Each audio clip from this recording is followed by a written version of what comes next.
Bonjour tout le monde. Je suis contente aussi de revenir, de vous voir. Ça a été long, mais très enrichissant en mon absence en fait. Je ne me suis pas ennuyée du tout et je suis allée chercher plus d'informations, que ce soit des informations, spirituelles, disons. C'est pas des informations intellectuelles, hein, c'est des connexions particulières, des pratiques nouvelles pour aller, me connecter à quelque chose de plus grand encore et encore ouvrir encore plus mon cœur. Donc j'ai fait ça aussi cet été, j'ai fait 2 retraites. 2 retraites, une qui était sur, les 7 miroirs, comment le monde est constitué par les 7 miroirs et qui on est à l'intérieur de ces miroirs-là. Et la deuxième partie, c'était, le corps de lumière. Le corps de lumière, c'est un lien avec ce qu'on fait aujourd'hui aussi, qui est, finalement au-delà du corps physique, on est une lumière. Et comment, il y a des techniques anciennes qui permettent de, à partir du corps physique, de cesser de s'identifier et de laisser rayonner le corps de lumière. Et en général, quand on y arrive, on se désintègre. Il reste quasiment, il reste rien de nous. Et parfois, il peut rester des cheveux, des ongles. Donc, c'est arrivé au Tibet, chez certains maîtres. Donc, il y a eu des témoignages. Je pense que c'était dans les années 1900, je ne sais pas quelle année exactement, je ne me rappelle plus. Là. Mais le dernier qui a vécu des états d'éveil. Ça, pour moi, c'est l'éveil. Le reste, c'est l'ego alterné avec l'éveil. Alors voilà, j'ai fait ça. J'ai aussi pris des cours en hypnose spirituelle. Et donc, je me suis inspirée du travail qui a été fait donc, par l'école d'hypnose spirituelle où j'ai suivi mes cours pour aujourd'hui vous aider à vous connecter à ce qui est plus grand de vous.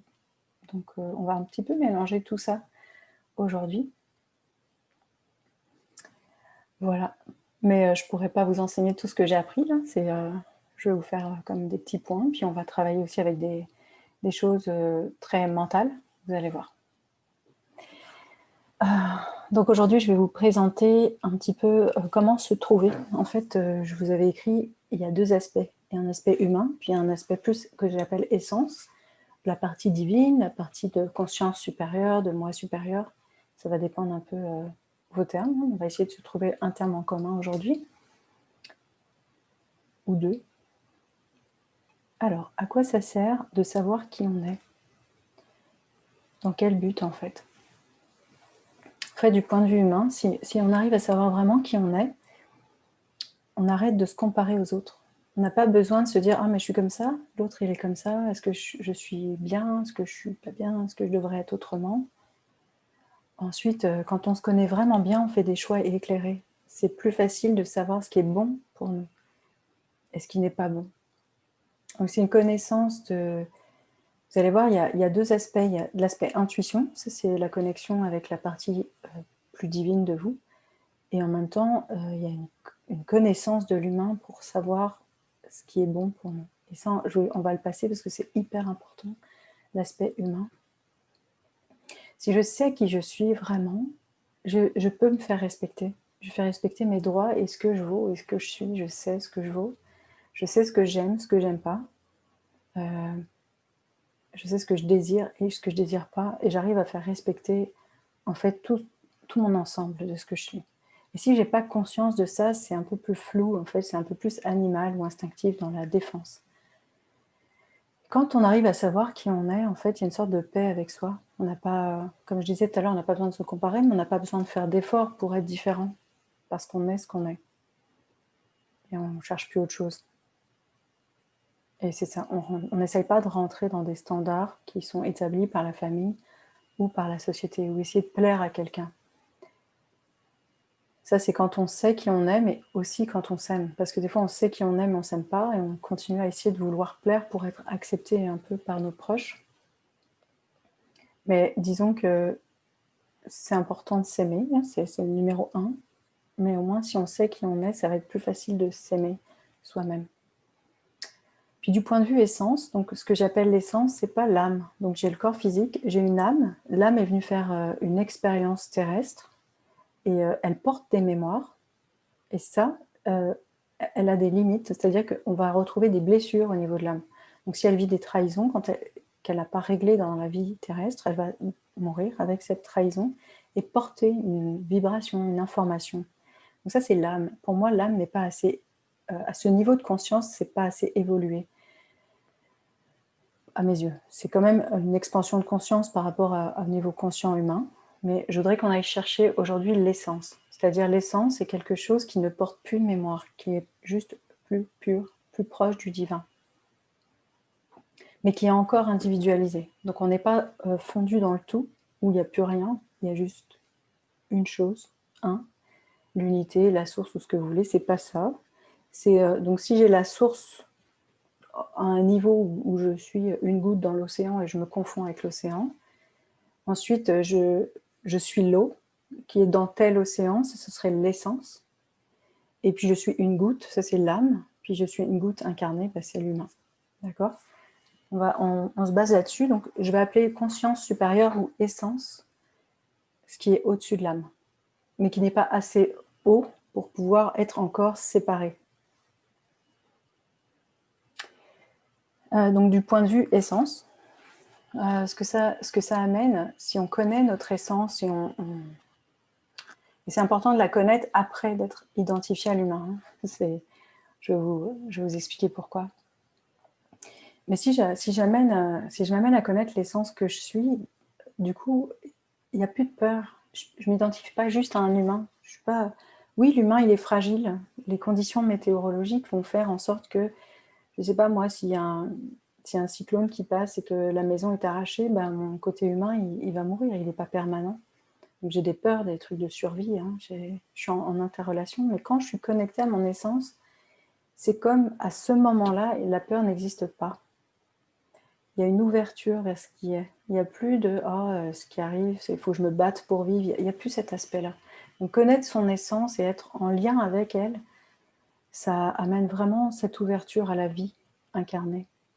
Ça amène du lâcher-prise et du détachement, parce que on réalise à ce moment-là qu'on est dans un jeu de rôle. On cesse de croire que l'on est juste cela. Donc c'est ce que je vous ai dit tout à l'heure, qu'on est juste un humain. On ne peut pas s'arrêter à nos limites physiques et être dépourvu ou se dire c'est dur la vie ou je suis tout seul ou pas du tout. Voilà. Et quand on est connecté à l'essence, on n'a plus peur de perdre. On n'a pas besoin de se protéger ou de perdre. Ça ne veut pas dire que quand on connaît l'essence et quand on se connecte à elle, qu'on est 100% tout le temps comme ça. Il y a des moments où on redescend dans des vibrations plus basses et là où la peur remonte. Donc c'est pas parce qu'aujourd'hui vous allez pouvoir toucher ça que ça va être réglé pour toute votre vie. Je vous dis juste c'est des hauts et des bas et ça dépend du taux vibratoire que vous allez véhiculer à l'intérieur de vous. En fait, tout est basé sur la vibration d'amour que vous portez. Évidemment, si je suis humain connecté à mon essence, sachant que je suis aussi mon essence et que mon véhicule c'est un humain, là vous le comprenez avec votre tête, là, mais quand je le sais dans mes tripes, là c'est une créativité spontanée qui naît. On a plein de potentiels possibles, on n'est pas limité à un seul rôle. Donc voilà à quoi ça sert de se connaître, du point de vue humain, puis du point de vue essence. On va commencer avec le point de vue humain. Alors, je ne veux pas vous faire les exercices aujourd'hui parce que ça prendrait trop longtemps. Et je ne veux pas qu'on fasse un atelier de 3 heures. Mais vous pouvez le faire chez vous et ce sera sur YouTube en rediffusion d'ici 5 jours. Vous pourrez refaire, réécouter et refaire les exercices tranquillement. Là, je vous les présente. Et vous pouvez les faire en même temps. Ceux qui sont très rapides, allez-y, faites-vous plaisir, ayez de quoi noter. Alors, un humain. C'est très facile, ça, c'est ce qu'on retrouve en psychologie, en programmation neurolinguistique. Alors, qu'est-ce qui est facile pour moi? Donc, mes talents naturels. Quels sont mes talents naturels? En général, les talents naturels, ce sont des choses qui sont faciles, que je fais avec facilité et que pour moi, tout le monde sait faire ça. Je vous donne un exemple. J'ai une amie qui est super bonne en décoration qui a le sens de la beauté, c'est vraiment magnifique ce qu'elle fait, je ne sais pas comment elle fait, mais pour elle, c'est tellement évident que, bah oui, c'est normal, tu mets ça là tu mets un cadre, là tu mets une petite fleur comme ça. Moi, je la regarde, je fais waouh, je suis incapable de faire ça. Mais pour elle, elle le fait, c'est facile, ça lui prend aucun effort, ça sort tout seul de sa tête. Et pour elle, elle croit que tout le monde sait faire ça. Mais moi, je ne sais pas faire ça. Donc, c'est pour vous dire que ça, c'est son talent naturel. C'est une évidence. Donc, ce sera important dans les exercices que vous ferez, c'est quels sont mes talents naturels? Qu'est-ce que je fais naturellement aussi quand j'étais enfant? Qu'est-ce que je faisais? Donc, parfois, c'est pas évident de savoir parce qu'on a été quand même assez mis dans une boîte là, quand on était enfant pour certains. Mais il y a des choses naturelles qu'on peut faire. Moi, je m'en rappelle, je vais parler je prendre un exemple avec moi. J'étais en classe, je me rappelle, j'étais en 6e, donc j'avais 11-12 ans. J'étais assise, j'écoutais la prof de sciences, et là, je regardais la structure de son cours. Je vous jure, il ne m'a pas appris à donner des cours, on ne m'a pas dit tu vas être prof, on ne m'a rien dit. Hein. Là, je disais, ah, c'est bien fait, ouais, comment elle faisait. Elle organisait son cours, j'avais tout analysé, grand 1, grand A, petit 1, petit nanana, puis les petites affaires, puis comment elle classait, comment on faisait des cours, après versus les TP, puis elle avait tout organisé comme ça, mais il y a toute une pédagogie à l'arrière que j'analysais, en plus d'écouter son cours de sciences. Et pour moi, c'est naturel. Pour moi, tout le monde voyait ça. Mais non, pas du tout.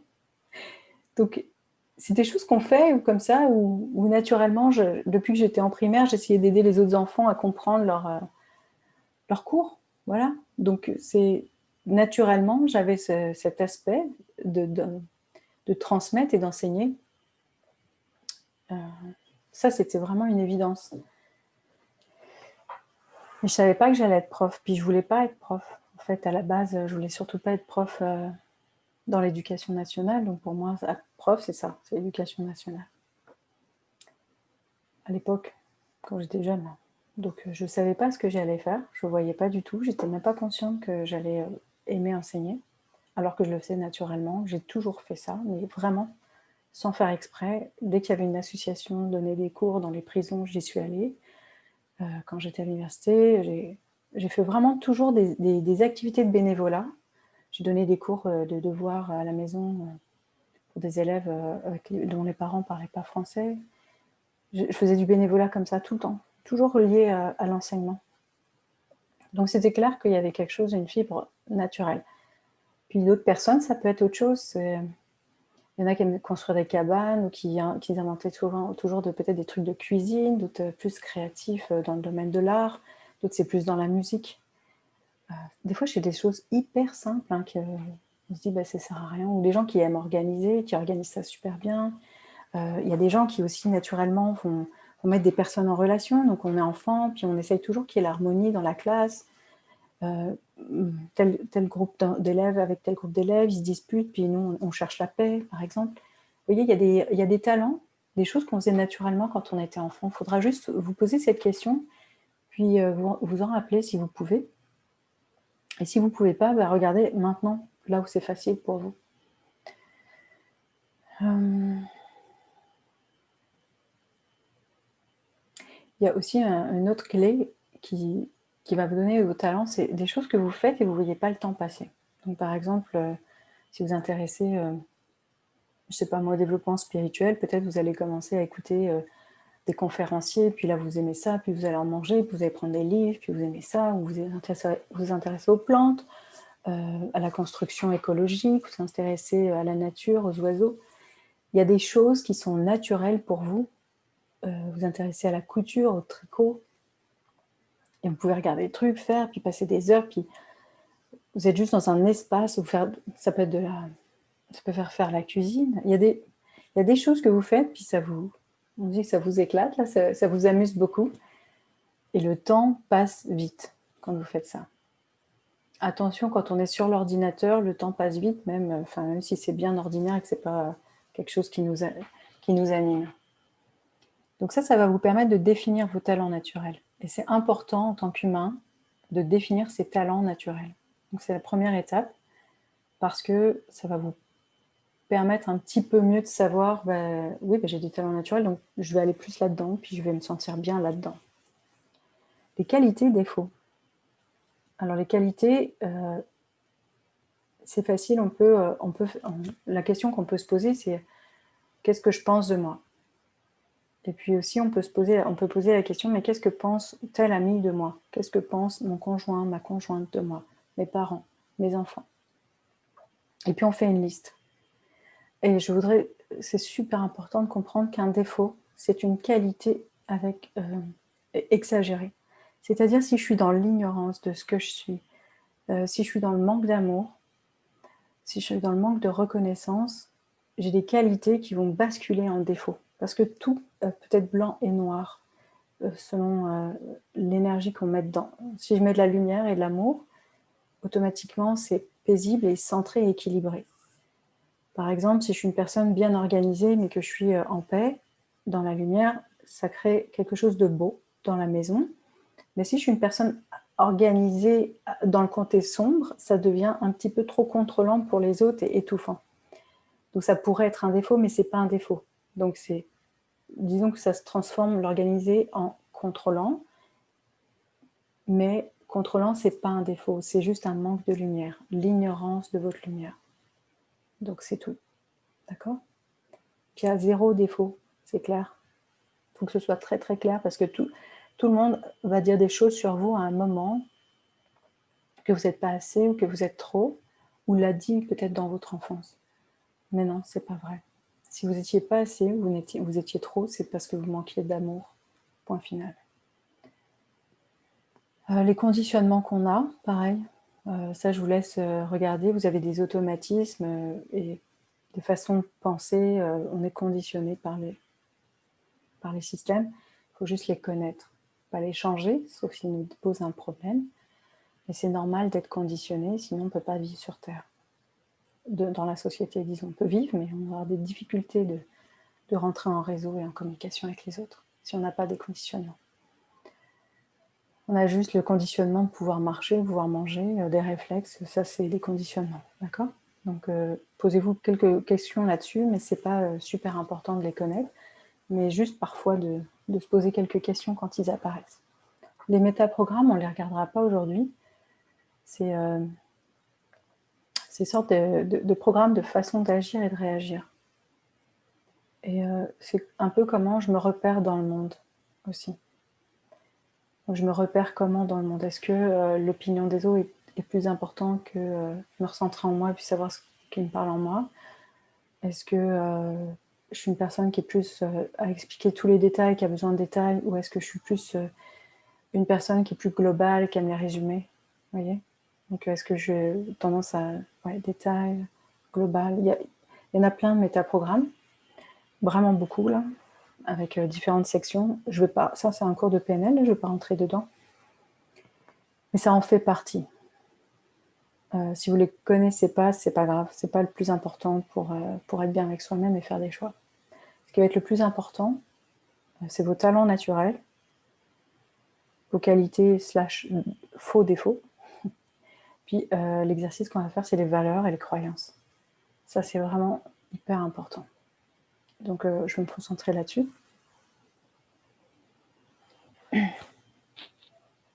Alors, toujours au point de vue humain, les valeurs de motivation.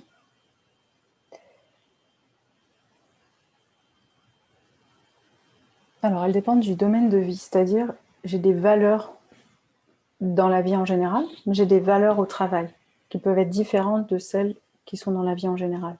Par exemple, si dans ma vie en général, le travail est une valeur importante, quand je vais mettre travail, je ne vais pas réécrire travail. Donc j'ai des domaines de vie, travail, amour, famille, même les voyages, loisirs. Donc on a plusieurs domaines.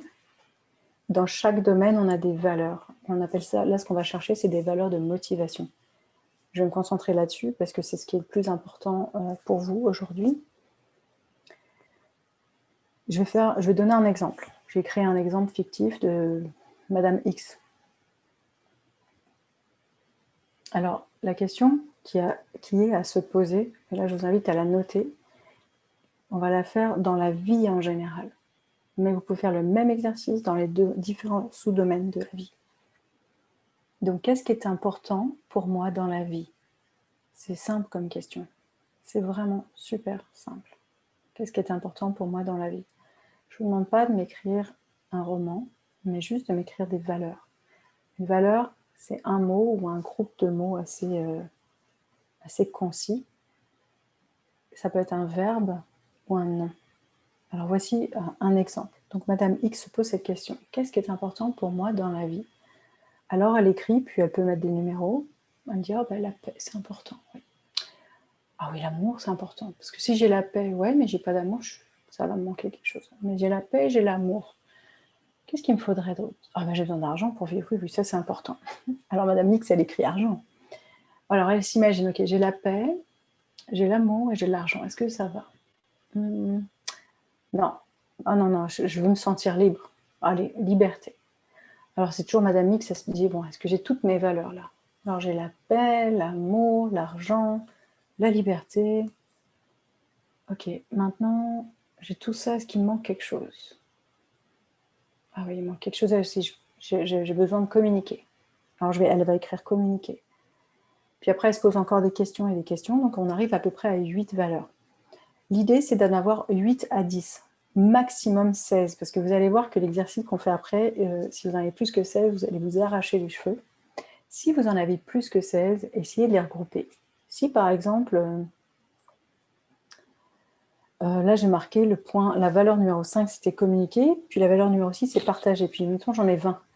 Je me dis bah, peut-être que communiquer, partager, je pourrais le mettre dans le même paquet. Et je peux rappeler ça partager de façon globale, quoi. Ou partager et communiquer. Je peux essayer de regrouper mes valeurs par ressemblance, pour en avoir entre 8 et 10, maximum 16, pour que l'exercice soit pas trop désagréable. Alors voilà, Madame X a écrit 8 valeurs, elle en a trouvé 8. Mais admettons, pour être sûr qu'on a listé toutes les valeurs, on attend 2-3 jours, parce que pendant les 2-3 jours qui vont suivre, c'est marrant, mais il y a des valeurs qui pop. Oh, mais mon Dieu, j'ai oublié ça, c'est super important pour moi. Et là, on rajoute des valeurs. Okay, donc, laissez-vous 2-3 jours. Cette liste, elle reste ouverte. Pour certaines personnes, même, ça pourrait prendre une semaine. Laissez la liste ouverte, puis vous rajoutez. Et parfois, ce qui vient après, donc dans les jours à suivre, c'est vraiment des valeurs super importantes, mais elles sont tellement évidentes qu'on ne les avait pas écrites. Donc, vraiment, attendre ce laps de temps de 2-3 jours, voire 7 jours, pour être sûr que votre liste est complète. Donc, après ces 2, 3 ou 7 jours, ou moins, enfin, vous allez voir, après ce laps de temps, quand votre liste vous semble complète, vous passez à l'exercice suivant. Alors, j'avais donc, Madame X avait écrit dans un ordre aléatoire. J'ai recopié l'ordre qu'elle avait nommé, parce que ça vient dans sa tête comme ça. Et puis voilà. Et puis après, Madame X a dit, bon, bah, je vais me poser la question, est-ce qu'il y en a qui sont plus importantes que d'autres? Alors elle se dit, bah oui, oui, oui, oui. Alors là, du coup, c'était la paix qu'elle avait écrit en premier, parce que c'était un ordre aléatoire. Mais en fait, elle réalise que la liberté, c'est dans sa tête, consciemment, ah oui, c'est le plus important. Après, elle pense que c'est l'amour le plus important, l'argent. Et donc, elle les classe, mais avec conscience, mais pas forcément, c'est pas forcément le classement final. C'est juste, parfois, on est influencé par ce qui serait bien. Si on pense que l'amour, ce serait bien, que la famille, ce serait bien comme valeur, parce qu'on est conditionné à ça, c'est sûr qu'on va l'écrire dans les débuts, en se disant, bah oui, non, non, c'est quand même important la famille. Oh, mais... Alors, on va le placer comme ça, mais vous êtes influencé à ce moment-là par vos conditionnements. Et là, on va faire un autre classement. Donc, j'ai ma première liste qui est à gauche. Je la classe dans un ordre qui me paraît logique, selon mes conditionnements, sur la droite. Et je mets des numéros. Ensuite, je vais les classer maintenant pour de vrai. Donc j'ai mon ordre à gauche, l'ordre conscient, le dernier classement que j'ai fait selon moi et selon mes conditionnements. Et je vais avoir un ordre réel. Ça, c'est le résultat final à droite. Alors, comment je vais faire?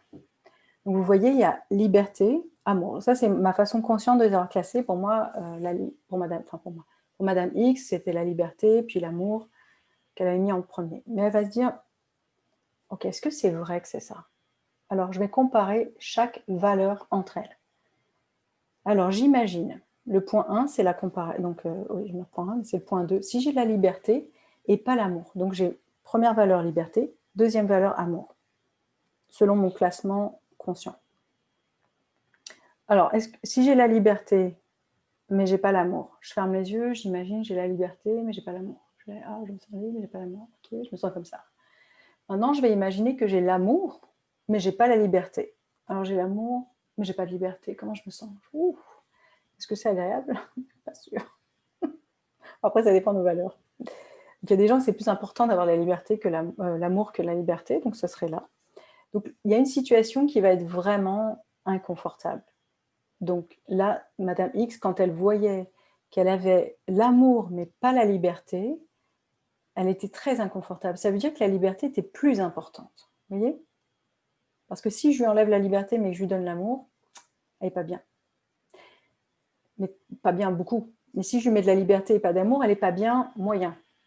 Donc le pire représente la valeur la plus importante. Je ne veux surtout pas la perdre, celle-là. D'accord? J'espère que c'est clair. Au pire, vous me réécouterez plus tard dans la rediffusion quand vous ferez votre exercice. Alors du coup, elle s'est posé cette question et donc bon, la liberté c'est plus important que l'amour. Ok, donc elle a gardé liberté, elle ne s'était pas trompée.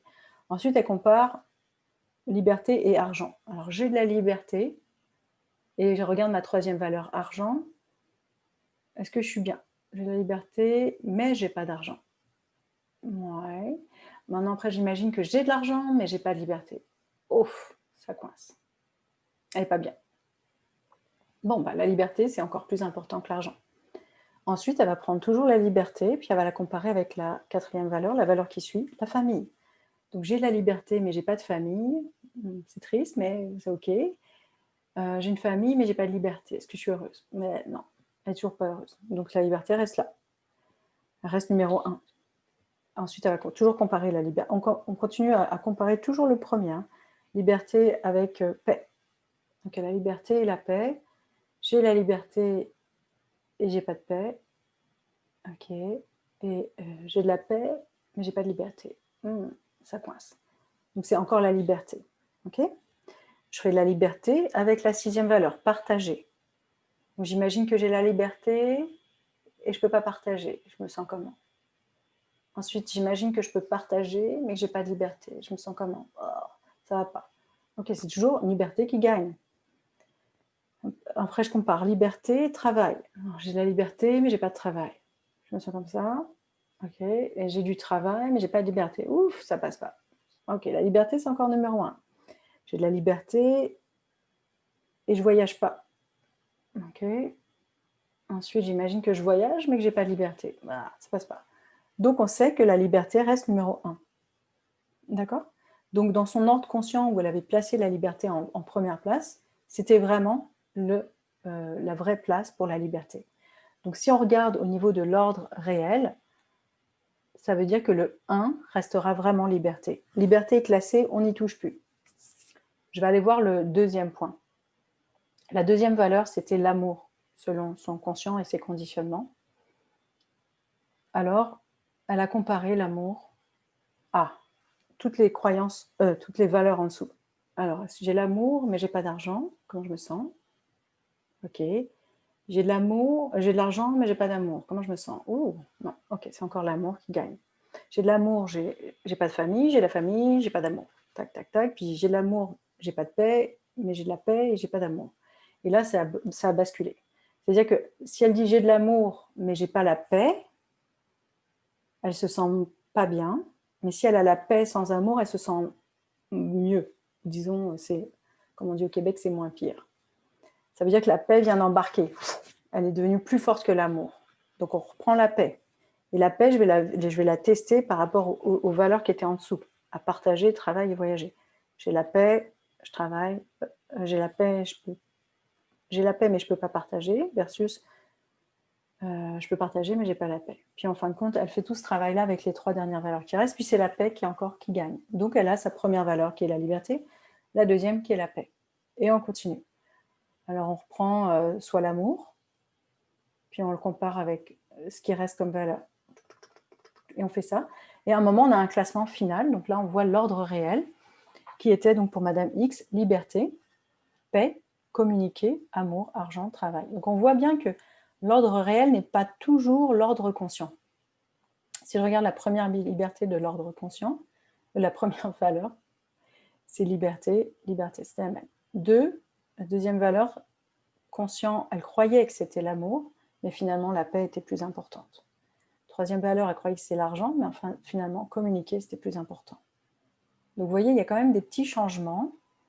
On a le voyager qui est resté à la 8e place quand même. Le travail, il n'a pas beaucoup bougé, hein, il est passé de la 7e à la 6e. Puis finalement, la famille, elle croyait que c'était quand même important. Niveau 4, c'est quand même on regarde, là, c'est tombé niveau 7. Donc on a des belles surprises, parce que parfois, on croit que la famille, c'est super important, mais finalement, ça passe après d'autres valeurs. Je vous le dis, là, c'est surprenant. Parfois, on croit que le travail, c'est pas important, puis finalement, il passe en haut. Alors, c'est un jeu qui est hyper intéressant. Je vous dis, c'est pas simple de s'imaginer qu'on a quelque chose, mais qu'on n'a pas l'autre chose. Il faut prendre le temps de le faire. Et ce qui est super important, c'est de trouver les 4 premières valeurs. Ces 4 premières valeurs-là qu'elle a trouvées, Madame X, liberté, paix, communiquer et amour, ce sont des valeurs pour elle. Ce ne sera pas les mêmes chez vous. On n'a pas tous les mêmes valeurs, et heureusement, ces 4 premières valeurs sont des valeurs de motivation. Ça veut dire que si on touche à sa liberté, si on touche à sa paix, si on touche à sa capacité de communiquer, et si on touche à l'amour, elle va bouger. Elle va être motivée à faire quelque chose dans la vie. Soit à défendre cette valeur-là, soit si elle n'a pas besoin de le défendre, mais à les mettre en place et à rentrer en relation avec des gens qui ont des valeurs similaires. Si je sais que j'ai ces valeurs-là, je peux regarder mes amis, est-ce qu'ils ont les mêmes valeurs que moi? S'ils ont les mêmes valeurs que moi, c'est garanti que je vais bien m'entendre avec eux. C'est pareil en amour. Si les valeurs en amour que j'ai sont les mêmes que celles de mon compagnon ou ma compagne, alors je vais bien m'entendre avec cette personne. Si j'ai un compagnon qui pour lui c'est super important la famille, puis que Madame X, que Madame X a un compagnon, c'est super important la famille, puis que Madame X, la famille, on voit que c'est pas important, ils vont avoir des petits problèmes là. Il y en a un qui veut fonder une famille, puis l'autre en veut pas. Hein. Donc c'est super important. Et c'est ça, se connaître. À quoi ça sert de connaître? C'est pour ça que je vous ai dit, c'est important de connaître l'humain, c'est important de connaître vos valeurs, parce que vous êtes incarné, et vous avez des valeurs, et elles sont classées dans votre tête de façon inconsciente. Et là, je vous les mettais de façon consciente. Ce n'est pas des valeurs générales, c'est des valeurs spécifiques à vous. Et ça, vous le savez maintenant. Donc maintenant, par exemple, en faisant cet exercice, quand vous appropriez ces valeurs-là, vous allez pouvoir faire des choix. Si j'ai fait qu'est-ce qui était important pour moi dans le travail, et que j'ai un travail à choisir et que je connais mes 4 valeurs de motivation au travail, ça va être simple. Est-ce que ce travail m'apporte, si admettons c'était le travail, la liberté, la paix, communiquer et l'amour. Bon, le travail, c'est un peu bizarre, mais si, admettons, si ça répond à ça, je sais que je vais être bien dans ce travail-là. Ça respecte mes valeurs. Et voilà, le choix devient très simple. Donc oui, c'est mental, mais c'est mettre en conscience ce qui est inconscient et ce qui vous guide. En fait, c'est ça qui vous motive dans la vie. Et parfois, on se cherche, parfois on se dit, mais voyons, et puis pourquoi les autres, ils sont comme ça? Pourquoi ils aiment ça, mais moi, j'aime pas? Moi, ça m'est arrivé, hein. Avant d'apprendre les valeurs, je me disais, pourquoi les gens sont toujours orientés sur la famille? Et puis moi, la famille, c'était pas une des 4 premières valeurs. Et je comprenais pas, donc je me disais, mais je suis pas correcte, je suis pas bien. Est-ce que c'est normal que je veux pas d'enfants? Est-ce que... je me posais vraiment beaucoup de questions. Mais tant que je ne savais pas ce que c'était mes valeurs inconscientes et non mes valeurs conditionnées par la société ou la famille, c'était complètement différent. Mais là, dès que je me suis découvert les valeurs dans chacun des domaines de ma vie, mais c'était clair. Ce que je veux en amour, ce que je veux au travail, ce que je veux dans la vie, ce que je veux dans mes relations amicales, tout ça, c'est très clair dans ma tête. Donc, automatiquement, vu que c'est conscient, que ça devient conscient, que mon inconscient devient conscient, quand je rentre en relation avec quelqu'un, je sais automatiquement si c'est pour moi ou pas. C'est facile. Voilà à quoi ça sert de se connaître en tant qu'humain. Ça va vous permettre de faire des choix. On va aller creuser un petit peu dans les valeurs. D'accord? Alors, donc je vous ai parlé, donc ce sont des valeurs de motivation. Je vous ai dit que les 4 premières étaient les plus importantes que vous devez chercher à combler, en fait, pour être heureux dans le domaine spécifié. Donc si, admettons, là on est dans le domaine de la vie en général, pour Madame X, elle avait ces 4 valeurs, liberté, paix, communiquer et amour. Alors je prends chaque valeur. Alors Madame X prend chaque valeur. Elle regarde. Qu'est-ce que je crois à propos de la liberté? Alors elle a répondu, dans la société actuelle, on n'a pas le droit d'être libre. Voilà ce qu'elle croit. Ok. Est-ce que tu as d'autres croyances à propos de la liberté? Oui. Je ne peux pas être libre à cause de mes blessures d'enfance, je me sens piégée. Ok. Ça, c'est une autre croyance. Moi, je la laisse parler. Ensuite, je dis, est-ce qu'il y a d'autres croyances à propos de la liberté? Qu'est-ce que tu penses à propos de la liberté? Et elle me dit, bah, je peux être libre si je gagne à la loterie. Je suis ok. C'est une belle croyance, mais bon, c'est dommage si tu gagnes pas. Mais je ferme ma bouche, là, je comprends, je prends des notes. Et ensuite, je dis, mais qu'est-ce que tu crois d'autre à propos de la liberté? Bah, elle me sort enfin une croyance qui est intéressante, c'est peu importe ce que les autres pensent, je suis moi librement. Hein, c'est un peu une révolutionnaire. Donc elle a des croyances qui vont l'aider, c'est peu importe ce que pensent les autres, je suis moi librement. Ça au moins, c'est une croyance qui va l'aider dans la vie. Mais si elle base sa croyance je peux être libre si je gagne à la loterie, c'est dommage parce qu'elle pose une condition qui est externe à elle. Donc ça veut dire qu'elle ne sera jamais libre si elle ne gagne jamais à la loterie. Puis j'imagine qu'elle devait gagner sûrement une certaine somme pour pouvoir être autonome financièrement. Ce n'est pas 10 $ ou 10 € qui vont la rendre libre, selon ce qu'elle disait. Alors là, comme en faisant les croyances dans chaque valeur, on peut voir là où il y a des petits problèmes avec nos valeurs. Puis on peut se dire, bon, ben, ok, si je trouve que les 3 premières croyances, hein, dans la société actuelle, on n'a pas le droit d'être libre. C'est une croyance qui va me limiter, parce que si je crois ça, je ne serai jamais libre. Je ne peux pas être libre à cause de mes blessures d'enfance. Ça aussi, c'est une autre croyance qui... C'est à cause de mes blessures d'enfance, je ne peux pas être libre. C'est dommage, parce qu'elle me dit, je me sens piégée. Parfait, mais on pourrait faire autrement pour que tu te sentes libre. Puis je ne peux pas être libre tant que je ne gagne pas la loterie. Ça, c'est une troisième valeur qui la limite. Donc ces 3 valeurs-là, on voit bien qu'elles lui posent des limitations où elle ne pourra pas trouver cette valeur de liberté.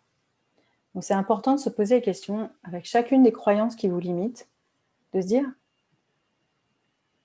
ok, par quoi je peux remplacer cette croyance? Qu'est-ce qui serait plus juste, en fait? Dans la société actuelle, on n'a pas le droit d'être libre. Libre d'expression, libre de porter ou pas un masque, libre d'être vacciné ou pas. Hein, on est dans le thème. Hein. Mais par exemple,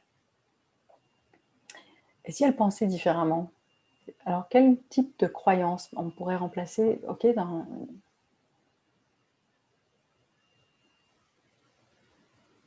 on pourrait dire que, là je suis en train de l'inventer en même temps, même si les conditions de la société actuelle semblent montrer qu'on n'est pas libre, je sais au plus profond de moi que je suis toujours libre dans mes choix. Et que j'attire ce que je suis. Ça pourrait être ça. Elle peut se dire, ok, ça c'est une valeur qui me limite, puis je veux atteindre ça. Il y a des façons de changer les croyances. C'est pas le sujet d'aujourd'hui. Il y a sûrement des choses sur Internet. À un moment, je pense que je ferai un petit webinaire ou un tutoriel là-dessus sur le changement de croyances, parce que c'est super important de ne pas se limiter avec des croyances très coincées là. Et donc voilà. Donc, si je récapitule, comment je fais pour me connaître? Non, je vais arrêter de partager. Voilà. Je vais regarder ici. J'ai besoin de connaître mon aspect humain, mes talents naturels. Ça, c'est important. Mes qualités et mes faux défauts. Donc, mes qualités exagérées. J'ai besoin de les connaître, ces trucs-là. C'est vraiment important. Ensuite, je vais me poser la question, qu'est-ce qui est important pour moi? dans la vie, dans le travail, dans l'amour. Voilà, il faut faire l'exercice pour chaque domaine. Et du coup, on est en paix avec ce qu'on est. C'est ce que je vous disais tout à l'heure. C'est vraiment, quand je connais ce qui me motive et ce qui est important pour moi, j'ai plus peur de m'affirmer. Je ne me compare plus aux autres. J'accepte d'être différente et je sais ce qui me convient et ce qui ne me convient pas. Si je connais mon humain, je me suis incarnée comme ça, avec ses talents naturels, avec ses valeurs. Et on peut se demander, mais est-ce que les valeurs changent dans le temps? Elles changent rarement. Si vous avez fait l'exercice vraiment bien, en général, les valeurs changent seulement en cas d'événements importants. Donc avant que j'aie des enfants, la famille, dans mon cas, tout à l'heure, je vous disais, la famille, c'était pas important, je me posais des questions. Quand j'ai eu des enfants, avant d'avoir des enfants, la famille n'était pas importante, même quand j'étais enceinte. Après avoir eu des enfants, mes valeurs ont changé. Donc des grands événements amènent des changements de valeurs, que ce soit un événement heureux ou malheureux. Un événement malheureux, c'est la santé qui se détériore, ça peut être une perte d'emploi, ça peut être une séparation amoureuse, la perte d'un être cher. Sûrement, il y a d'autres événements importants, donc la naissance, c'est important aussi, c'est des belles choses. Aussi, la rencontre d'un amoureux peut faire changer certaines valeurs, mais si c'est vraiment important. Donc ça, une fois que vous vous connaissez, vous connaissez votre véhicule, vous savez qui il est. Donc, je suis cela au niveau incarné. Et si j'ai utilisé ces talents puis ces valeurs, c'est pour pouvoir être la vibration de mon essence au travers d'un filtre qui est mon corps et ma personnalité et mes valeurs. Donc le moment où je vis des moments d'éveil, où je dissous toutes mes identifications à ce que je crois être, donc je crois que j'ai ça comme valeur, je crois que j'ai ça comme croyance, je crois que j'ai ça comme talent, j'ai ça comme qualité. Ça c'est figé, c'est dur, comme notre corps physique, c'est dans la matière. Quand je crois ça et que je vis des moments d'éveil, tout ça se dissout. Et il y a des gens qui se perdent. Donc ce qu'on fait, c'est qu'on revient aux valeurs de base. Mais au lieu de se faire piéger à nos valeurs de base, à nos talents et tout ça, on les connaît. On sait que ça, c'est ça. Nos caractères, nos façons de réagir. On sait que ça représente le véhicule. C'est comme si j'ai un véhicule, j'ai une voiture, elle est telle couleur, elle va à telle vitesse, elle consomme tant, elle a tant de turbo, de chevaux, il y a tant de place dans ma voiture. Je connais mon véhicule. Je le connais, je sais ce que je peux faire. Est-ce que je peux faire des courses avec? Est-ce que je peux faire de l'endurance? Est-ce qu'il est tout terrain? Est-ce que je peux aller dans les montagnes et puis dans le sable? Je le sais ce que je peux faire avec mon véhicule. Je connais mes limites, mes valeurs, je connais mes qualités, mes talents. Donc je connais mon véhicule. Donc l'essence, si je connais mon véhicule et que je suis connectée à mon essence, cette essence va utiliser toutes les facultés du véhicule pour exprimer l'œuvre, exprimer ce pourquoi elle est incarnée. Il arrive parfois qu'on perde tout dans la vie. Je le souhaite à personne, mais des déménagements à cause d'une guerre, on perd tout, ou à cause d'une situation difficile. Et là, on se retrouve tout seul avec soi-même, mais qui je suis? Et ça, quand on est dans cette phase où on a tout perdu, on a besoin de se rattacher à ces valeurs-là. C'est hyper important de les connaître, pour ne pas perdre la tête. Donc oui, l'éveil, oui, l'essence, oui, le divin, oui, 2000% pour moi, oui. Mais si mon véhicule est solide, si ma tête est là, si je sais qui je suis, si je sais ce que je peux faire, si je sais ce que je ne peux pas faire, si je sais ce que je n'aime pas, si je sais ce qui ne m'aspire pas ou ne m'inspire pas. D'accord ? Donc, j'ai pas trop parlé des aspirations, mais ça en fait partie quand même un petit peu dans les talents. Talent, aspiration, c'est pas la même chose, mais on peut retrouver les aspirations profondes dans tout ça. Maintenant qu'on a vu le côté humain, on va aller regarder le côté divin. À moins que vous ayez des questions sur l'aspect humain. Je suis là pour les questions si vous en avez. Facebook aussi, il y a Séverine qui va récupérer vos questions pour me les envoyer.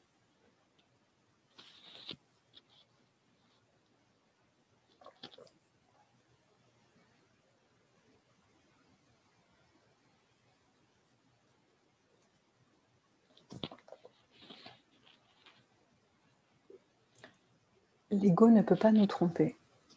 Alors, l'ego, pour moi, il représente la survie du véhicule. Donc, il va protéger mon territoire, il va protéger mon véhicule, et à un moment, je vais en parler dans les diapositives après, là. Donc, c'est sûr qu'on peut se tromper, mais si je connais mes valeurs, je sais que mon ego veut protéger.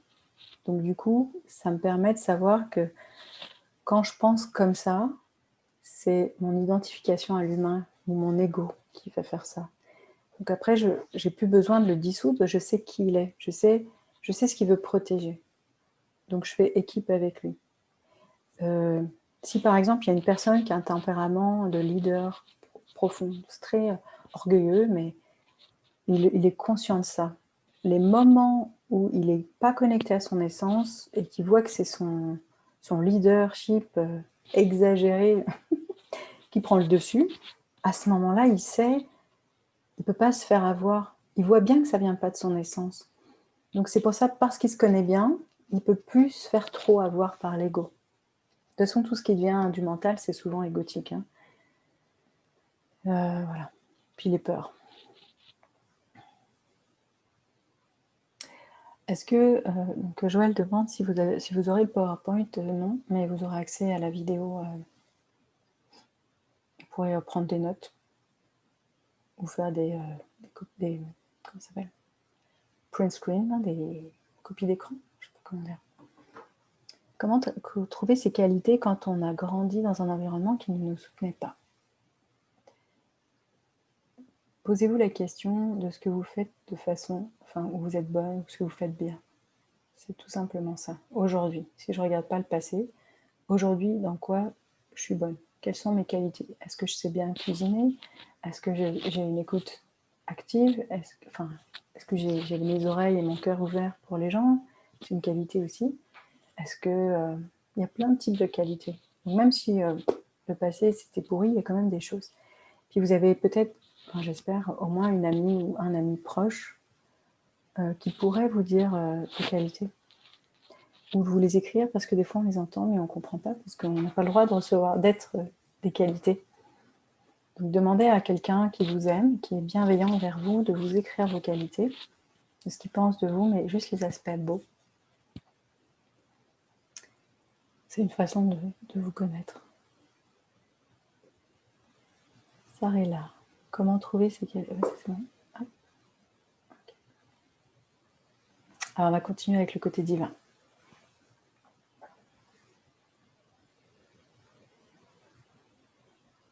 Alors, je vais repartager l'écran.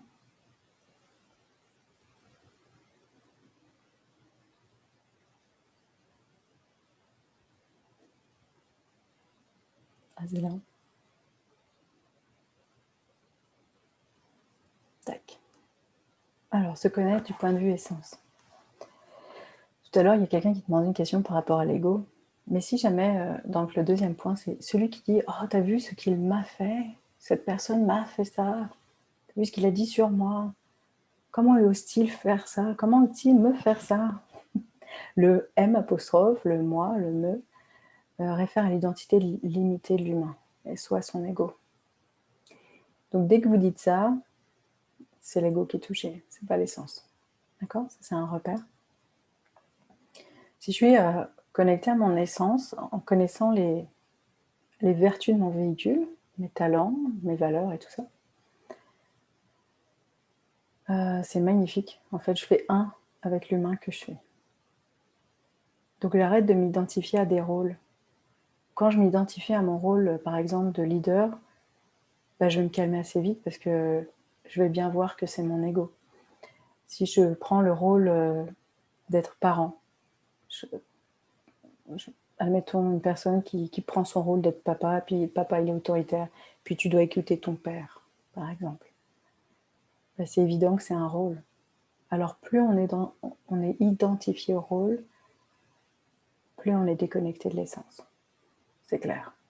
Et le but, en fait, c'est se désidentifier. Cesser de croire que l'on est un parent et que l'on doit être respecté.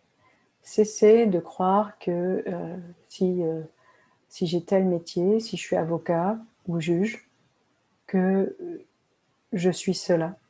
Donc, qui dit que vous êtes cela? C'est vous. Mais en fait, au niveau de l'essence, vous n'êtes pas cela. Si vous êtes que cela, c'est dommage parce que vous êtes très limité. C'est vraiment important de comprendre ça. L'essence n'a pas d'identification. Ce sont des rôles, seulement des rôles. Plus vous vous désidentifiez, plus vous devenez souple, bienveillant, doux avec vous-même. Alors, je vais prendre le papa autoritaire comme exemple. S'il arrive à casser, à se désidentifier du rôle parce qu'il se connecte à son essence, il va rester père. Il est capable d'être père, mais il est capable aussi d'être un ami pour l'enfant. Il est capable d'être un père autoritaire, mais d'être un père ami, d'être ceci, puis d'être cela. Il peut prendre n'importe quel rôle, il peut changer de chapeau, d'identification autant de fois qu'il veut. Toujours en restant dans sa vibration profonde qui est son essence. Et à l'intérieur de ça, je prends des rôles. Je suis leader, je suis avocat, je suis papa autoritaire, et parfois non. Parfois je suis papa ami. Et donc, ce que ça fait, c'est qu'en fait, il devient un père qui s'adapte au moment précis de ce qui est. Vous comprenez? Donc, si j'arrive à me connecter à mon essence et lâcher cette volonté d'attachement à mon identité, à ce que je suis, parce qu'on n'a pas le droit de me faire ça, si je lâche ça, ça veut dire que je peux faire n'importe quoi. Je ne suis pas quelqu'un, je suis personne. Mais si je suis personne, je peux être tout le monde et n'importe qui. Si je ne suis pas le père autoritaire, alors je peux être un autre père. Et parfois, je peux ne pas être père. Parfois, je peux être mari. Parfois, je peux être chef d'entreprise. Mais si je reste collée et que je fige ça, je m'identifie à un rôle et je perds ma connexion à l'essence au moment où je défends mon rôle. Et parfois, on ne peut pas casser l'identification. C'est pas un claquement de doigts. Oh, ben là, je fais semblant. Non. Ce que je vous dis, c'est qu'à force de travailler sur vous, ça va lâcher. Il y aura de moins en moins de rôles identifiés. Ce sera pas rigide. Et c'est pas parce que je casse l'identification à être père que je ne serai plus un bon père. Je serai un père encore meilleur. Parce que le moment où je dois être père autoritaire, ça va se manifester. Et le moment où je dois être souple, ça va se manifester de façon naturelle. Mais je ne suis plus en train de défendre un rôle. Je deviens souple et flexible. Et je suis dans la présence avec l'autre. Et non dans la protection de mon identification et de mon territoire. Ce que ça permet aussi, le troisième point, c'est vivre l'impermanence. L'impermanence, c'est... on sait que sur Terre, tout est impermanent. Donc rien ne reste, rien ne perdure. Tout naît et tout meurt. Et puis la durée de vie est variable. Si je suis une pierre versus je suis une bactérie. Mais rien n'est permanent. Tout a un cycle et tout naît et tout meurt. Tout apparaît, tout disparaît. Donc quand je suis identifiée à ce qui disparaît ou qui apparaît, j'ai des peurs. Mais quand je m'identifie à l'essence, dans l'impermanence, je suis illimitée, la peur se dissout et se dissipe. Alors quand je suis reliée à cette essence, qu'est-ce qui arrive? Il y a une paix à l'intérieur de moi qui naît, l'amour, la vastitude. La vastitude, c'est l'extension de conscience. Donc je retourne vers ce fameux océan, vers la source, vers la désidentification. tout en étant à l'intérieur de mon corps. Et à ce moment-là, le mental s'arrête. Je ne connais même plus mes valeurs à ce moment-là. Donc quand je suis dans l'essence, le mot valeur n'a aucun sens. Les qualités et les talents n'ont aucun sens. Donc c'est vraiment des changements de fréquence. Il faut vraiment comprendre ça. Et maintenant, c'est comment je peux amener mon essence et mon humain à faire un ensemble pour pouvoir vivre cette impermanence dans la finitude. Je suis en train de voir mon document, mais il est bourré de fautes de c'est drôle, je l'ai fait il n'y a pas longtemps, il y a 1 heure, à la dernière minute. Donc, mon impermanence dans la finitude. Donc, je suis un être fini et je peux être l'impermanence à l'intérieur de ça. Du coup, je me désidentifie à mes rôles. Quand je me désidentifie, je ne perds pas mon identité, mais je peux jongler avec différentes choses, avec douceur et bienveillance. Et je me laisse guider. Finalement, je ne me prends pas au sérieux et tout passe, et tout va, et je surfe. Donc, comment je fais pour emboîter ces deux-là ensemble? C'est d'abord connaître l'humain, les exercices de tout à l'heure, et ensuite de voir là où ça accroche, là où j'essaye de défendre un territoire, puis de relâcher. Ok, j'essaye de défendre ça. Et si je pouvais faire autrement, je ferais comment? Et si je lâchais le contrôle, qu'est-ce qui arriverait? Et tranquillement on lâche, à la mesure où on est capable de lâcher. Ça ne sert à rien de forcer, parce que vous allez à l'encontre et vous allez créer d'autres patterns. Mais tranquillement, c'est comme, ok, aujourd'hui je ne suis pas capable de lâcher, je défends mon territoire, c'est ok. Donc moi je suis conscient. Voilà. Et souvent aussi, c'est le regard pur qu'on porte sur l'autre. S'il y a quelqu'un proche de vous qui sait vous regarder avec un regard pur, quand je dis regard pur, qui n'est pas biaisé par son ego, ses blessures, cette personne va vous dire vraiment ce que vous êtes. Elle va vous faire un témoignage de toute beauté. Ça arrive dans le couple, parfois. Quand l'autre nous aime vraiment, il est capable de voir les choses belles en nous.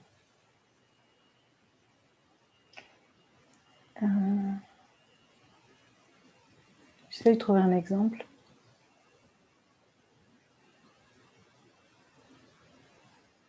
Il est capable de connaître la valeur, soit cette douceur, soit... Je ne sais pas, il va vous témoigner quelque chose qui parlera de vous, mais sans jugement, juste avec cette connexion du cœur. Ou avec des gens qui ne sont pas votre amoureux ou votre amoureuse, mais ça peut être des gens qui vous aiment bien. J'essaie de trouver des exemples. C'est marrant, à un moment quand je me cherchais, il y a plein de moments où je me cherchais d'ailleurs, et je savais vraiment, j'étais vraiment loin de savoir qui j'étais, très très loin. Je me rappelle, j'avais un ami qui est connu au Québec, c'est Michael Zayat, et à chaque fois j'allais le voir, il me regardait et me disait « Oh, quand t'arrives, c'est que la douceur qui remplit la pièce. » Puis je regardais, je fais « Qu'est-ce qu'il raconte? Je comprends rien. » Et je me rappelais de ces paroles, puis pour moi, ça n'avait pas de sens. Donc en fait, il était capable, au-delà de mes manques de confiance, de mes sous-estimes intérieures, tout ça, il pouvait voir mon âme, il pouvait sentir mon essence, et il me la décrivait. Je lui avais rien demandé, et c'était naturel pour lui.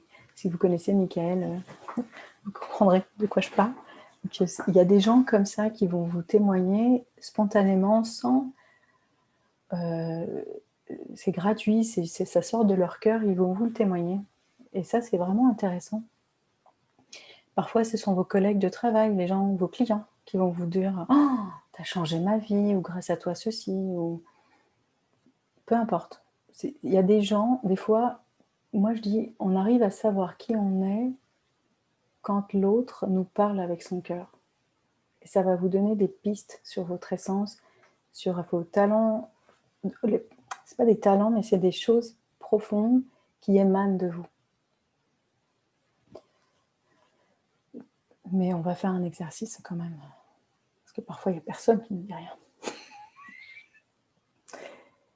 Alors, je vais regarder la petite question. Alors Pierre, sur Facebook, quelle différence il y a entre l'essence et l'âme? Alors, j'avais fait un petit, au tout début, peut-être que tu n'étais pas là Pierre, il y a l'humain, et il y a une âme. L'âme, elle a un autre niveau de fréquence que l'humain, elle a une conscience plus élargie que l'humain, mais elle porte des mémoires. Donc si l'humain, elle est comme collée dans l'humain, comme un gant, enfin une main dans un gant, là, ça serait l'âme, puis le gant c'est l'humain. Et donc si mon gant est déchiré, mon corps porte des blessures parce que je vis une grande trahison, l'âme va garder la mémoire et l'information. Le niveau après, il y a encore une individualisation de l'énergie, mais elle porte c'est donc l'essence ou la conscience supérieure, et à ce niveau-là, il n'y a plus de blessures. Voilà la petite différence. Et puis au-dessus de l'essence, bah, disons, on se fond, on n'est plus individualisé, là, on n'est plus une énergie individualisée, on est confondu avec le grand tout. Donc c'est entre le grand tout et l'âme, il y a l'essence. Voilà Pierre, j'espère que ça a répondu à ta question. Alors, ah oui, je voulais vous parler des fréquences. Vous savez, tout est superposé. Justement, en parlant de blessures, en parlant de votre essence est superposée à votre âme, est superposée à votre corps physique. Si je suis complètement superposée, ça dépend le taux vibratoire que j'ai à l'intérieur de moi. Le taux vibratoire est relié au taux de lumière, au taux d'amour. Quand je parle d'amour, je ne parle pas d'attachement. Je ne dis pas j'aime quelqu'un parce que c'est de l'attachement. Ou j'ai l'habitude. C'est pas ça l'amour. L'amour, c'est quelque chose de profond, de puissant, de beau. Et quand l'amour vous touche, c'est tout le silence apparaît. Là. Il n'y a aucune arme, il n'y a plus besoin de se battre. Les guerriers de lumière, pour moi, c'est aberrant. Ça ne marche pas. Quand il y a la lumière, il n'y a pas de bataille. C'est bataille, dualité, lumière, c'est unité. Donc, c'est pas les guerriers de lumière, moi là, ça sonne faux dans mes oreilles. Donc, si je suis dans l'amour, tout se dissout. C'est une puissance extraordinaire qui n'a pas besoin de force, elle est force intrinsèque en elle-même. Et la vibration est tellement haute que c'est ça. Donc quand on est dans l'amour, on n'est pas toujours dans l'amour, mais plus je vibre cet état d'amour, pas d'attachement, d'amour, on va l'appeler l'amour divin, d'autres vont l'appeler l'amour inconditionnel, mais encore là c'est trop limité pour moi. Plus je vibre là-dedans, plus mon taux vibratoire monte. Et moins je m'identifie à mes limites humaines, à mon histoire, à mon passé. Quand je suis cette essence, je suis de plus en plus amour. Donc c'est vraiment important de comprendre que votre limite humaine est superposée à quelque chose qui est infini, et que cette chose infinie, vous y accédez en arrêtant le mental et en élevant votre taux vibratoire. Quand j'élève mon taux vibratoire, je n'ai plus de blessures. Ça n'existe pas dans le monde à un autre niveau. C'est impossible. Donc j'arrête de m'identifier à mon histoire de petite fille battue, de petite fille abusée sexuellement, de petite, je sais pas, d'enfants sans parents, ou d'enfants maltraités, ou rabaissés à l'école, ou rejetés. Ça n'existe pas, ça. Ça, c'est dans le monde vibratoire bas. Donc, si je reste en moi, dans mon corps, et que j'augmente ma lumière, mon amour, mon taux vibratoire, toutes ces histoires que je me suis racontées et auxquelles j'ai cru, parce que je les ai vécues, n'existent plus, elles s'effacent complètement. C'est vraiment inconfortant. Et puis des fois, on se dit, ah oui, c'est comme une plure d'oignon. Tu vois, tu travailles sur toi, puis tu enlèves les plures, puis au fur et à mesure, tu arrives au cœur, et les blessures de rejet disparaissent. Eh bien, je vais vous dire un truc, là, j'y croyais à cette affaire, mais là, j'y crois de moins en moins. Disons que si je prends l'oignon, puis que le centre, c'est juste l'amour, alors oui, c'est vrai, ça marche. Les jours où je suis profondément amour, j'ai plus de blessure. Ça n'existe pas. Les moments où je baisse en fréquence et en taux vibratoire, comme par hasard, j'ai une blessure du passé qui me remonte dans la face et j'ai envie de pleurer. Et je me dis, c'est quoi ça? Je fais un exercice, paf, ça n'existe plus. Je me dis, oh my God, 10 minutes. Je suis déprimée, 10 minutes après, je suis dans l'amour. Je me dis, mon Dieu, mais qu'est-ce que c'est que ce truc? Donc pour moi, la blessure, c'est pas qu'elle disparaît, c'est on change de taux et de taux vibratoire, on change de fréquence. Et tout ça, c'est comme superposé. Donc c'est ma plure d'oignon. Et le centre de la plure d'oignon, c'est l'amour. Donc plus je me rapproche de l'amour au centre et que je le laisse vibrer en moi, ben, moins j'ai de blessures, moins je me raconte des histoires, moins je crois à toutes ces histoires que je me suis racontées. Parce que qui je suis si je ne suis plus mon histoire? Pourquoi je vais me battre si je ne suis plus mon histoire? Si j'ai vécu de l'injustice, ben je vais me battre pour la justice. Mais le jour où je réalise que c'est qu'une histoire à laquelle je me suis identifiée, mais pourquoi? Pourquoi je suis? À quoi je sers? Si j'ai plus de raison de me battre pour la justice. Et c'est là où vous allez arriver. À quoi ça sert? Quand vous êtes dans l'amour, tout est parfait. Tout est là. Tout est juste. Et l'amour, c'est l'essence. Point final. Donc, je suis amour, je vibre amour. J'ai un taux, et quand je dis je, c'est général, hein, c'est pas juste moi là. Donc, quand je suis dans cet état-là, ce qui peut arriver, rien. On paix, les choses se font, les événements arrivent dans la vie, il y a des défis au niveau physique, il y a des catastrophes naturelles, il y a des défis, et on doit s'adapter. Et naturellement, parce que je suis amour, je ne suis pas dans la peur, je laisse la potentialité d'exister et je laisse ma créativité, mon intuition me guider. Voilà ce qu'est se superposer à l'essence, c'est vibrer haut, vibratoirement, enfin au niveau des fréquences vibratoires d'amour. Voilà. Et c'est pour ça que je vous dis que les guerriers de lumière n'existent pas. Parce que c'est incompatible quand on est dans cet état-là. Et là, il n'y a plus d'histoire. Vraiment, il n'y a plus de rôle, il n'y a plus du papa autoritaire. C'est fini. C'est fini, ça.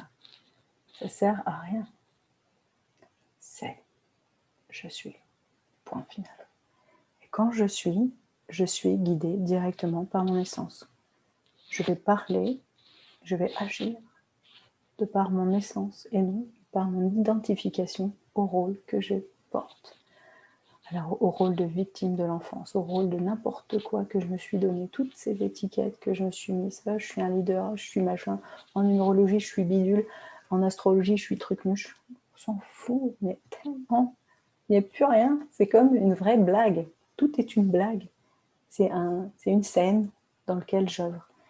Et ma question a été à un moment, alors je comprends, j'ai dit ça à ma conscience, là je me parle, voilà, et je dis mais alors... à quoi ça sert de vivre? Si j'ai plus de rôle, c'est pas drôle. Si j'ai plus de rôle et puis que j'ai plus rien à faire, pourquoi je vais rester? Alors ça, c'est mon ego hein, qui disait hey, tu me fais chier là, pour raconter des bêtises. Et la réponse était pour faire ton œuvre et admirer la beauté de l'œuvre. Waouh, je dis, ah, c'est intéressant. Admirer la beauté de l'œuvre. Et je dis, c'est quoi l'œuvre? Alors on m'a montré un jardinier. On m'a montré un jardinier. Je dis, ok, c'est bien, il y a un beau jardinier. On m'a montré une marche en métal dans un jardin. On m'a montré que le jardinier plantait des petites plantes rampantes, et puis les plantes commencent à monter sur l'arche, et puis ça forme une œuvre, ça c'est l'œuvre. J'ai fait ok. Et le jardinier, qui est l'humain, prend soin de l'œuvre et observe la beauté de l'œuvre sans s'attacher à l'œuvre. Que l'œuvre existe ou qu'elle soit détruite, le jardinier regarde la beauté de l'œuvre et ne s'attache pas au résultat de la beauté, ne s'attache pas à son œuvre, ne s'identifie pas à son œuvre. Je fais waouh, ok. Et ensuite de ça, dans l'œuvre, il y avait des fleurs. Puis les fleurs commençaient à dire oh, elles se plaignaient. C'était mignon. Alors j'ai dit ah oui, j'ai dit bah, alors pourquoi les fleurs se plaignent? Ouais. Ça m'a répondu pour que l'œuvre soit parfaite. Ok, donc le jardinier s'arrange pour que les fleurs soient bien placée, qu'elle râle plus. Et je dis, alors il y aura toujours des fleurs qui vont râler dans l'œuvre. Et ça m'a dit, la fleur, c'est toi. Et toi, tu es la fleur. D'accord. Donc le jardinier est la fleur est le jardinier. J'espère que je vous embrouille pas trop là, mais c'est pour vous dire qu'en fait, le but de la vie, c'est pas parce que je m'identifie. C'est que si je suis un jardinier coupé de tous mes karmas, parce qu'à un moment, on m'a montré aussi que le jardinier, il avait des cordes, des fils partout. Il essaye de faire son œuvre, mais il est tiré en arrière, là, la jambe par là. Il n'arrive pas à monter sur son petit escabeau, parce qu'il y a quelque chose qui le tire en bas. Puis, pauvre jardinier. Et à un moment, on a coupé tout ça, et il a pu faire son œuvre. Donc, il a pu exprimer son essence dans la matière au travers de son œuvre, qui était représentée par cette arche et les plantes. Et enfin, la seule chose qu'il avait à faire, c'est créer l'œuvre, l'observer et être un avec cette œuvre, juste pour que l'œuvre se manifeste dans l'impermanence. Et ne pas vivre une émotion si l'œuvre se...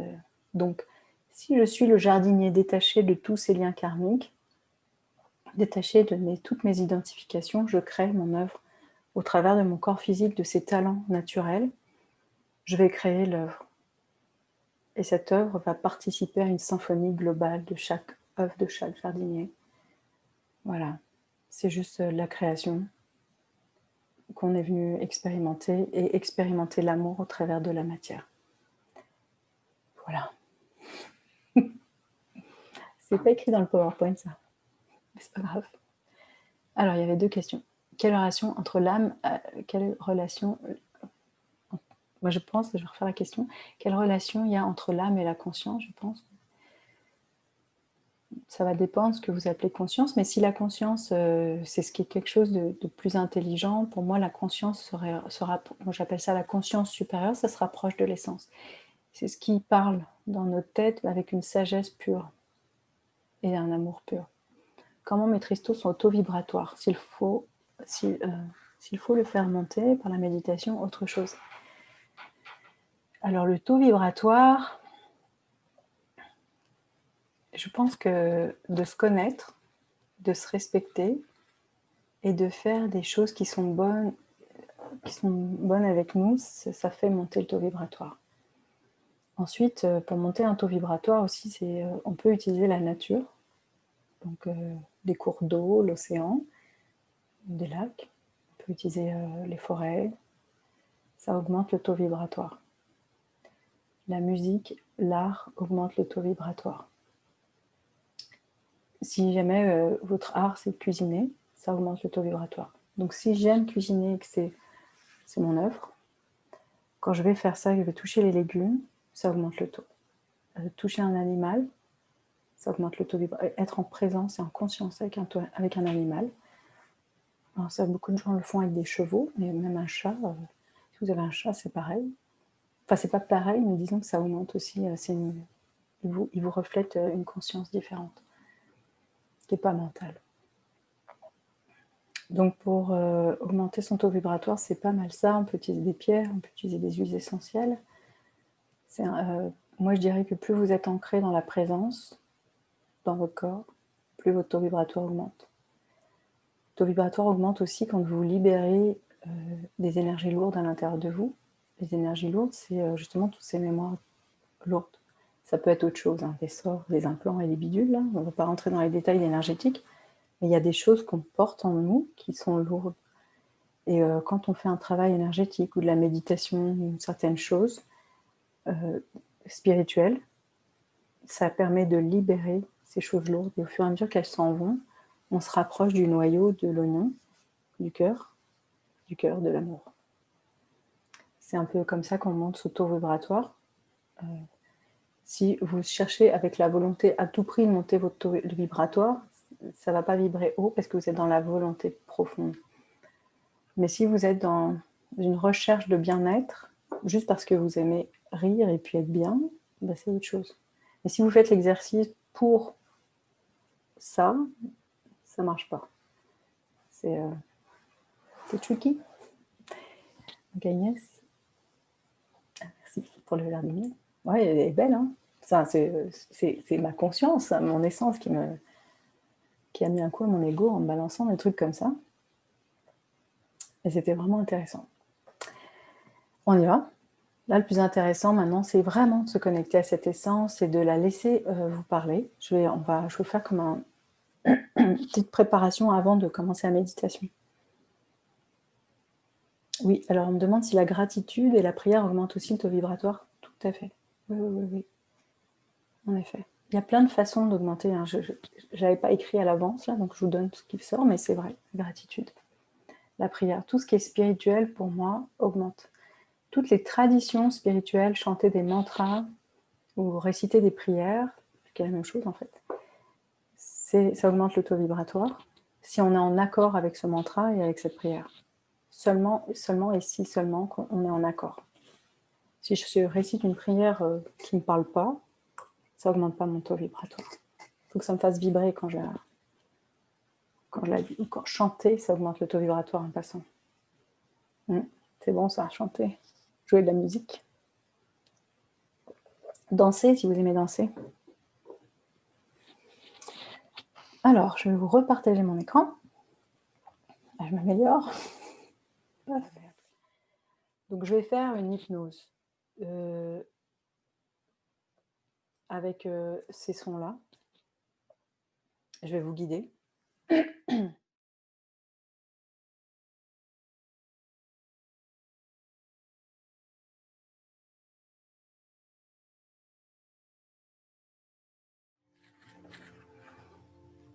Alors, je me laisse revenir avec moi.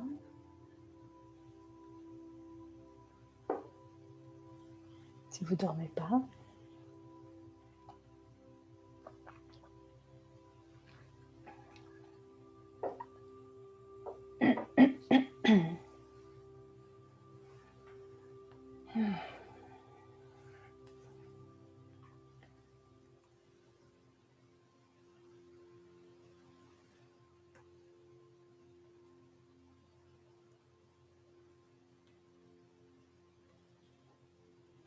merci Luce.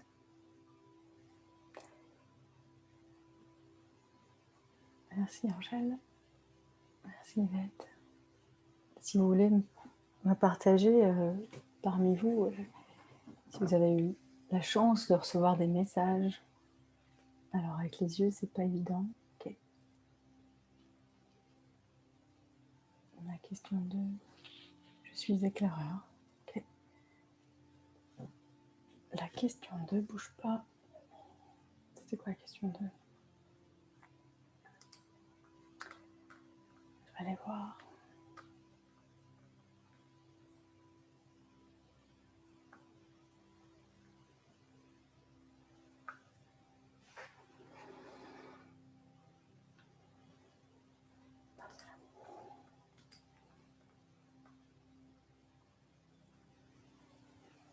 Y a-t-il un message pour moi? C'était la question 2. Donc, la question 1, c'était quel mot ou quel symbole me définit le plus? La question 2, c'était est-ce qu'il y a un message pour moi? La question 3, quelle est mon œuvre, ma mission de vie? La question 4, c'est où est ma place géographiquement? Puis ensuite, j'ai demandé au guide s'il avait d'autres messages ou d'autres choses qui vous permettraient de comprendre un peu. Alors, Marie-Christine, j'ai vu le pendu. Attendez, ça va vite là. Tant vous étiez silencieux. Attendez. Alors, merci Daniel. Alors, je suis l'éclaireur. Il y a quelqu'un qui a reçu ce message-là.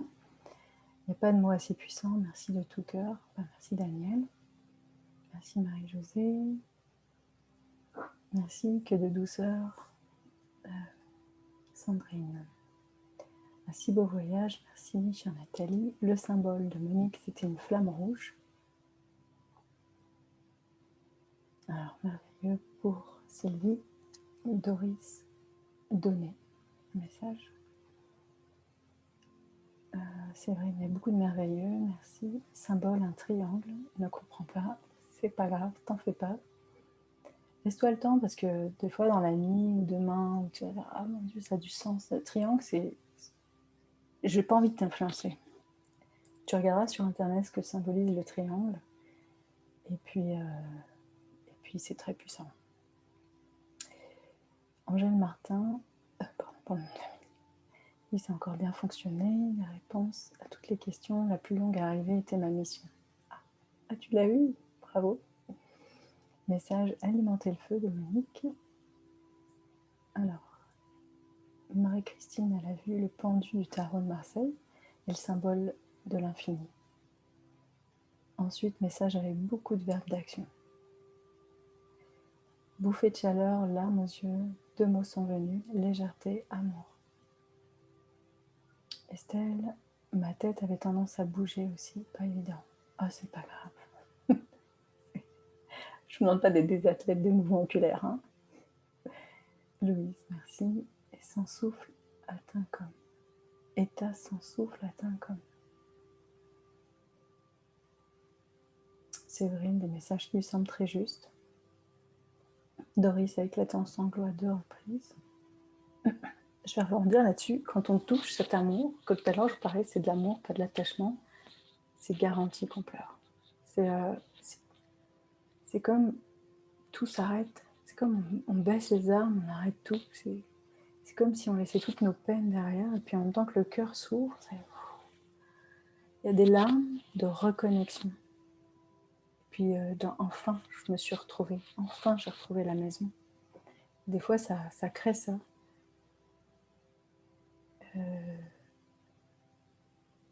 Tu es dans tout l'univers. C'est pour la réponse à la question 2. Monique, c'est aimer et aider les gens à s'aimer. Séverine, je ne sais pas si les mots que j'ai entendus viennent du mental ou de mon inconscient. Comment en être sûr? En fait, c'est le mental qui veut se rassurer pour être sûr. Si tu étais en état de relaxation, puis que le mot apparaît en premier lieu, comme ça, de nulle part, c'est ton inconscient, ta conscience supérieure, ton essence qui t'envoie ça, ou un guide.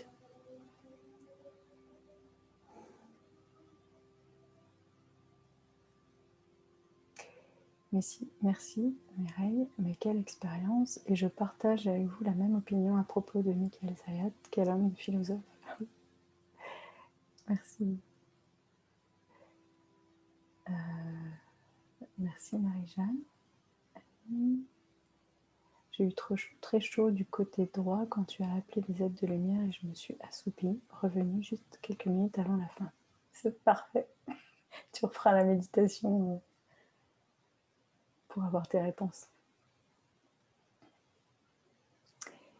À Mohamed, je suis facilitateur qui vit dans l'intérêt général, source de mon bien-être. Merci. Aude, beaucoup de chaleur. Marie-Josée, bouffée de chaleur. Luce, l'éclaireur est mon message final qui englobe tout le reste, entre autres, soit le guide, soit le chemin.